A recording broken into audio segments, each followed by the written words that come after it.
Senior national correspondent Justin Michaels is in studio this morning with the very latest. Justin. Well, you two, a sad update to bring you right now. A story we've been following. In addition to that flooding there in Westernport, the search has now ended for a missing 12-year-old boy who was swept away by floodwaters in northwestern Virginia. From this same system, it washed out roads there in western Maryland. And that's where homes and businesses were inundated with floodwaters after hours of heavy rain Tuesday. There at Westernport, Maryland, you can see the video in Allegheny County, a town of just 2,000 people. It's flanked by the Georges Creek and the North Branch of the Potomac River.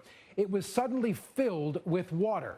People were trapped in their cars, their homes, their businesses. Even the local fire station flooded. This all after nearly 5.5 inches of rain soaked that region, prompting a flash flood emergency. And at one point, 90 people were rescued and taken to a local shelter. And that doesn't even include the 150 students and also 50 adults who had to be rescued from an elementary school. Water reaching up to the second floor of that school. Now, a volunteer firefighter was spotted carrying one of the young students out on his shoulders. Take a look at this harrowing photograph. Water above his chest there in Allegheny County.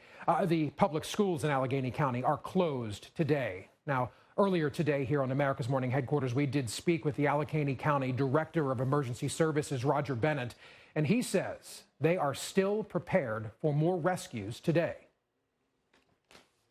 Today, we are going back out with 6 additional teams and going door to door to areas and checking houses.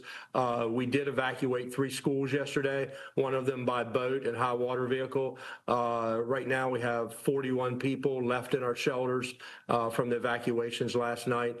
We are looking at additional rain today, and we're just preparing for any additional rescues and starting our damage assessments.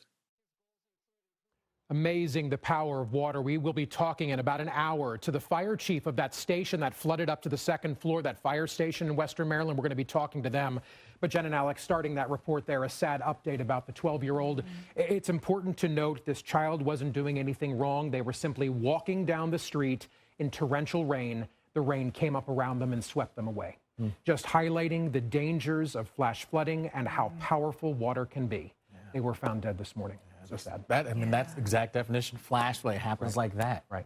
Yeah, you can see it on where some of the river gauges it just spiked. Right. It just spiked. And that's what happens. A lot of times the water's draining from other places too. And we had heavy rain here, but we had heavy rain surrounding it too. So there's a lot of water coming in from different locations, which makes it complicated. And for residents living there, they were under a flash flood warning and then a flash flood emergency. And this is all eerily similar to the 2,000-year floods that happened several years ago in Ellicott City, Maryland, where they had 2,000-year floods in 22 months.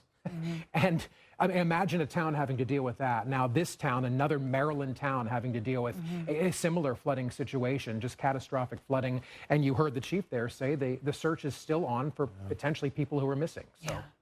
You know, and now that water is going to continue downstream. So this is the northern branch of the Potomac affected here in Westernport. That water will run down the Potomac. There will be some impacts downstream, nothing like this, but there'll be at least some moderate flooding at a few of the gauges. Well, and you think, Jen and Alex, you know, the Potomac River is always associated with Washington, D.C., right? That's where the Potomac is, but it extends much further west into Maryland and beyond that. And it's the same body of water, just a different part. And I think, Jen, you saw the flood gauge there, and even Georgetown in Washington is going to be in moderate flood stage. Right, so there'll be minor impacts. It won't be as dangerous as what we saw here, but just knowing that how that water, you know, will move and will continue to have at least some impact. Right. Oh, amazing, amazing. Well, of course, the rain that moved over Maryland has pushed up the I-95 corridor. Places like New York going to be seeing more showers pour their way